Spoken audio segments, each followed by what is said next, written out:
नमस्कार साथियों। तो स्वागत है आपका हमारे स्टडी प्लेटफॉर्म पढ़ाई.com पर। तो आज हम आपके सामने उपस्थित है एक नए विषय के साथ और एक नई शुरुआत के साथ। वो नया विषय है हिंदी। हिंदी जो मुख्य भूमिका निभाता है, लगभग सभी एग्ज़ाम्स में इसकी अहम भूमिका रहती है। खासकर जो स्टेट के एग्ज़ाम हैं, लगभग जो इंडिया लेवल पर एग्ज़ाम होते हैं उसमें भी हिंदी है जो हमें देखने को मिलती है। तो अब हम शुरुआत करने जा रहे हैं हिंदी के पहले टॉपिक वर्णमाला ज्ञान। तो हिंदी वर्णमाला ज्ञान जिसकी शुरुआत हम करने जा रहे हैं। वर्णमाला ज्ञान। तो देखिए क्या है हिंदी वर्णमाला। तो हिंदी वर्णमाला में सबसे पहला शब्द आता है वर्ण। वर्ण किसको कहेंगे? तो वर्ण कहेंगे, वर्ण का आशय होगा शब्द की उस लघुतम उच्चरित इकाई। वर्ण का आशय होगा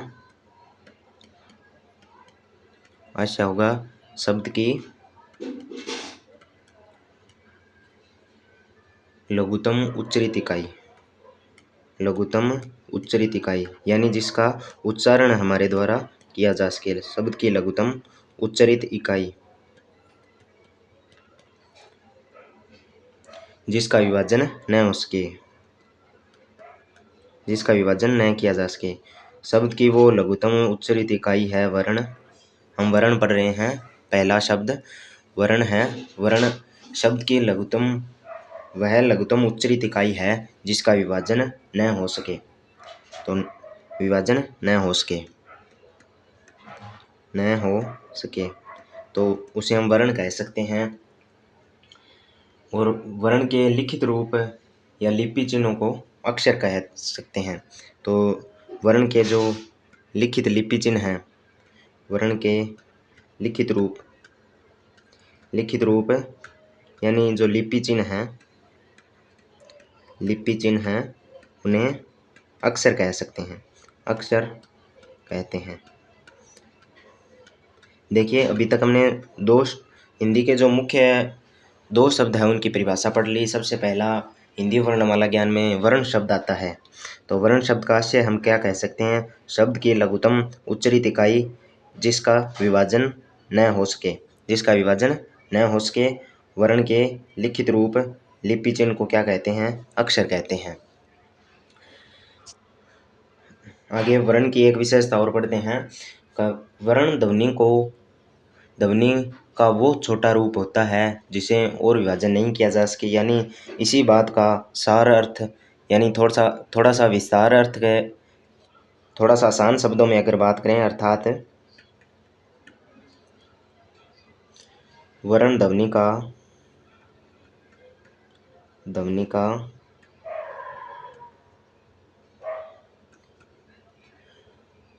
वो छोटा रूप होता है जिसे और विभाजन नहीं किया जा सकता है। ध्वनि का वो छोटा रूप होता है जिसका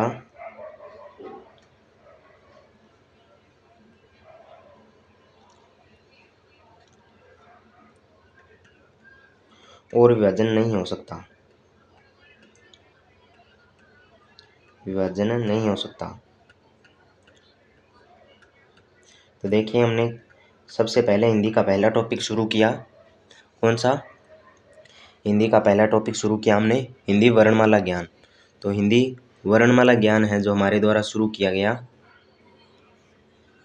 जिसमें हम वर्ण के बारे में, वर्ण की परिभाषा या वर्ण की विशेषताओं की बात करें तो वो पढ़ रहे थे। वर्ण का आशय क्या होगा? शब्द की लघुतम उच्चरित इकाई जिसका विभाजन हमारे द्वारा न हो सके। और वर्ण के लिखित रूप या लिपि चिन्ह को अक्षर कहते हैं। अर्थात वर्ण ध्वनि का वो छोटा रूप है जिसको और विभाजित नहीं कर सकते। तो ये हो गया वर्ण की विशेषताएं। इस लैंग्वेज से डायरेक्ट प्रश्न बनते हैं, तो ये परिभाषा हमें ज़रूर याद रखनी होगी। ठीक है। तो अब आगे आते हैं हिंदी में कुल वर्ण क्या है, कितने हैं। तो वर्ण ये तो पढ़ लिया हमें, वर्ण से आशय क्या है। तो अब बात आती है हिंदी में वर्णों को कुल किस प्रकार या कितने रूपों में विभाजित किया गया है। तो देखिए हिंदी के कुल वर्ण, हिंदी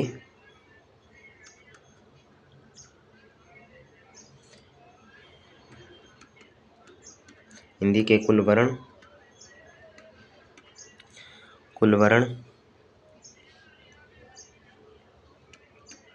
तो इन्हें हम तीन रूप में विभाजित कर सकते हैं,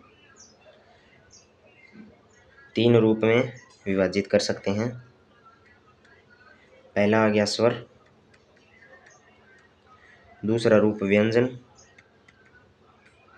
और तीसरा अगर करें तो ठीक है, वरना इन दोनों में भी समाहित हो सकता है वो रूप, वो है अनुस्वार और विसर्ग, जो प्राय हमारे द्वारा स्वरों में पढ़ लिया जाता है।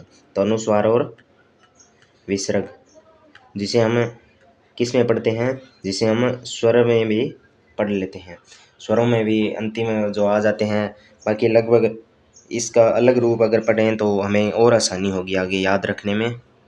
तो हिंदी के वर्णों का विभाजन कितने रूपों में हो गया, तीन रूपों में हमारे द्वारा किया गया है। स्वर, हम तीन रूपों में इसका विभाजन पढ़ेंगे, स्वर, व्यंजन, अनुस्वार और विसर्ग। ठीक है, तो सबसे पहले हम बात करते हैं स्वर की, फिर उसके बाद पढ़ेंगे व्यंजन और फिर अनुस्वार और विसर्ग। तो सबसे पहले स्वर देख लेते हैं कितने हैं। तो स्वर स्वर स्वर की परिभाषा क्या वो कहेंगे हम, स्वर की परिभाषा, वे वर्ण स्वर कहलाते हैं जिनके उच्चारण में हवा फेफड़ों से उठकर बिना किसी बाधा के निरंतर रूप से मुंह या नाक के द्वारा बाहर निकल जाती है, अर्थात जीभ, गला, होठ आदि परस्पर कहीं स्पर्श नहीं करते। यानी जिन्हें सीधा सा अगर बात करें, दो शब्दों में अगर बात करें, तो जिसका उच्चारण बिना किसी सहायता से खुले रूप से हो सके, सरल भाषा में समझे तो जिनका उच्चारण बिना किसी सहायता के हो सके, बिना किसी सहायता के हो सके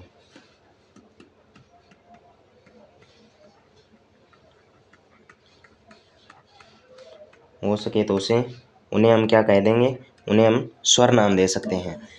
तो स्वर अगर इसकी लैंग्वेज के हिसाब पर परिभाषा, यानी लगभग आजकल प्रश्नों का ट्रेंड क्या है भी, स्वर की जो परिभाषा है वो लैंग्वेज देकर पूछते हैं भी। इसकी आपको थोड़ी सी परिभाषा देंगे भी, ये किस चीज़ की परिभाषा है, स्वर की है, व्यंजन की है, अनुस्वार विसर्ग की है, या स्वरों के और रूप दे देंगे, आपको ये पूछ लेंगे ये परिभाषा किसकी है। तो अगर हम इसकी संपूर्ण लैंग्वेज के आधार पर परिभाषा पढ़ें तो वे वर्ण स्वर कहलाते हैं,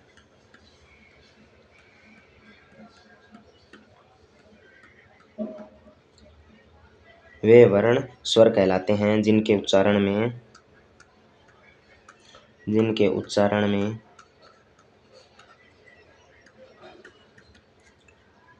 हवा फेफड़ों से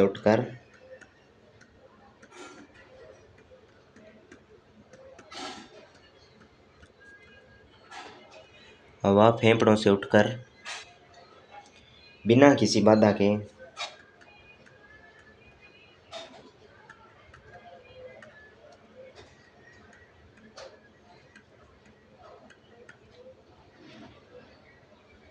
निरंतर रूप से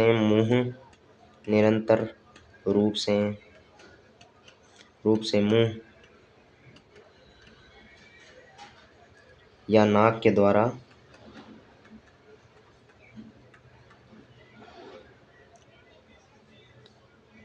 द्वारा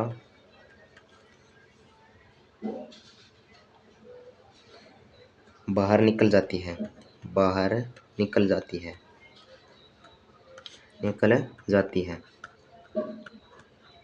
अर्थात है जीभ, गला, होठ आदि कहीं स्पर्श नहीं करते, अगर बात करें सीधी परिभाषा की तो सीधा अब स्वर की परिभाषा यही याद रख सकते हैं, जिन वर्णों का उच्चारण हिंदी के वे वर्ण जिनका उच्चारण बिना किसी बाधा के हम खुले रूप से कर सकते हैं, यानी बिना किसी अन्य वर्ण की सहायता से जिन वर्णों का उच्चारण हो सके वह स्वर की कैटेगरी में हम रख सकते हैं। स्पर्श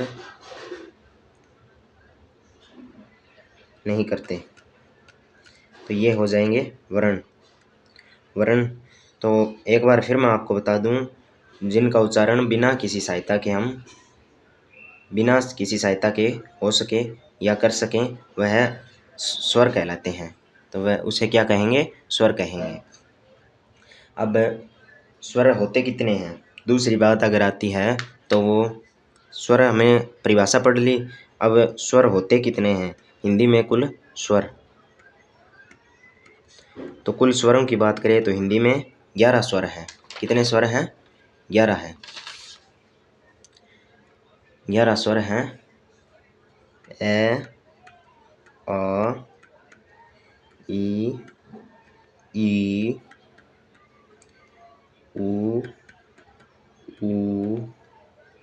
ए, ऐ, ओ और औ। तो ये हो गए हिंदी के हमारे 11 स्वर। तो हिंदी में अगर स्वरों की बात करें, हमने सर्वप्रथम क्या पढ़ी? हमने सर्वप्रथम पढ़ी स्वरों की परिभाषा। तो हिंदी की वर्णमाला विभाजन में हमने जो वर्ण हैं उनकी 3 कैटेगरियों का विभाजन किया। स्वर, पहली है स्वर, दूसरा व्यंजन, तीसरा अनुस्वार और विसर्ग। तो सबसे पहले हम बात कर रहे हैं स्वरों की। तो स्वर की सबसे पहले परिभाषा पढ़ी, ऐसे वर्ण हिंदी के वे वर्ण जिनका उच्चारण बिना किसी अन्य वर्ण की सहायता से हम कर सकें, स्वर आते हैं। तो अब बात करें उनकी टोटल संख्या कितनी है, कौन कौन से जो वर्ण हैं वो स्वर है, तो वो है 11। कुल 11 स्वर है हिंदी भाषा में, कुल 11 स्वर है। इनमें से पहला है ए, आ, ई, उ, ए, ऐ और औ। ठीक है। अब बात करें इनका विभाजन। तो इनका विभाजन है वो किस प्रकार हुआ? तो स्वरों के भेद। अब स्वरों का भी आगे विभाजन कर दिया गया ताकि हमें पढ़ने में और आसानी हो। ठीक है। हम इनके जो आगे जो पार्ट पढ़ेंगे, संधि करेंगे, अन्य जो इनके जो संबंधित टॉपिक है वो करेंगे, उनमें जो संधियाँ होगी वो इन्हीं प्रकारों के आधार पर होगी। ठीक है। तो स्वरों के भेद। तो स्वरों के भेद, इनको अलग अलग आधार पर बांटा गया है। तो सबसे पहले बात आती है प्रयत्न विधि के आधार पर। इनका सबसे पहले वर्गीकरण किया जाता है दो भागों में। दो भागों में वर्गीकरण किया जाता है। ठीक है। तो सबसे पहला आता है प्रयत्न के आधार पर। किसके आधार पर? प्रयत्न के आधार पर। और दूसरा अगर भेद इसका स्वर का देखें तो ख नंबर हो जाएगा उच्चारण स्थान के आधार पर। भी हम मुख से उच्चारण करते हैं तो किन किन स्थानों के साथ किन किन स्वरों का उच्चारण हो पाता है, उच्चारण स्थान के आधार पर। ठीक है। तो हमने सबसे पहले स्वरों की परिभाषा पढ़ी, उनकी संख्या पढ़ ली। अब हम कर रहे हैं उनके भेद। तो उनके स्वरों का भेद है, वो वर्गीकरण है, वो दो आधार पर किया गया है। पहला तो है प्रयत्न के आधार पर और दूसरा है उच्चारण स्थान के आधार पर। दूसरा किस प्रकार है? उच्चारण स्थान के आधार पर। तो इनका आगे जो हम संपूर्ण विस्तार से अध्ययन है वो अगले सेशन में करेंगे। तो तब तक बने रहिएगा हमारे साथ। अगर वीडियो अच्छा लगा हो तो लाइक करें और चैनल को सब्सक्राइब कर लें। आपको रोज़ाना हिंदी की क्लास अब प्रोवाइड हो जाएगी और बहुत अच्छी तरीके से। तो धन्यवाद। जय हिंद, जय भारत, जय राजस्थान।